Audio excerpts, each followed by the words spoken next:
Page 8, Reading and Language Arts, Prose and Poetry. Prose is the language as it is ordinarily spoken, as opposed to verse or language with metric patterns. Prose is used for everyday communication and is found within textbooks, memos, reports, articles, short stories, and novels. Distinguishing characteristics of prose include, number one, it may have some sort of rhythm, but there is no formal arrangement. Number two, the common unit of organization is the sentence. It may include literary devices of repetition and balance. And number three, it may have more coherent relationships among sentences than a list would. Prose or verse in the manipulation of language with respect to meaning, meter, sound, and rhythm. A line of poetry can be any length and may or may not rhyme. Related groups of lines are called stanzas and may also be any length. Some poems are not as short as a few lines. Some poems are as short as a few lines, and some are as long as a book.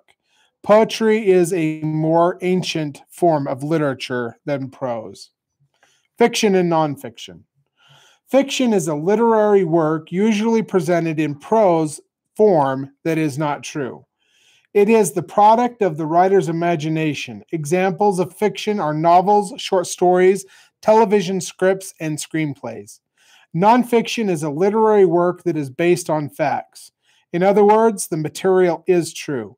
The purposeful inclusion of false information is considered dishonest, but the expression of opinions or suppositions is acceptable.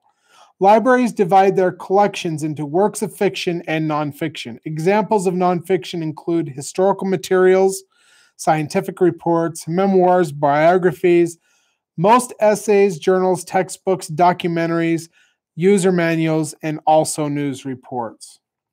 Style, tone, and point of view. Style is the manner in which a writer uses language in prose or poetry. Style is affected by 1, dictation or word choices. Number 2, sentence structure and syntax. Number 3, types of extent of use of figurative language.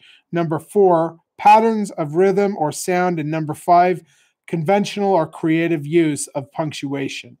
Tone is the attitude of the writer or narrative towards the theme of, subject of, or characters in a work. Sometimes the attitude is stated, but it is most often implied through word choices. Examples of tone are serious, humorous, satiric, stoic, cynical, flippant, and surprise. Point of view is an angle from which a story is told. It is the perspective of a narrator which is established by the author. Common points of views are, number 1, first person, or in other words, when this point of view is used, the narrator refers to himself or herself as I. Or third person. Third person points to a view included omniscient, knows everything, and limited, confined to what is known by a single character or a limited number of characters. When the third person is used, characters are referred to as he, she, or they.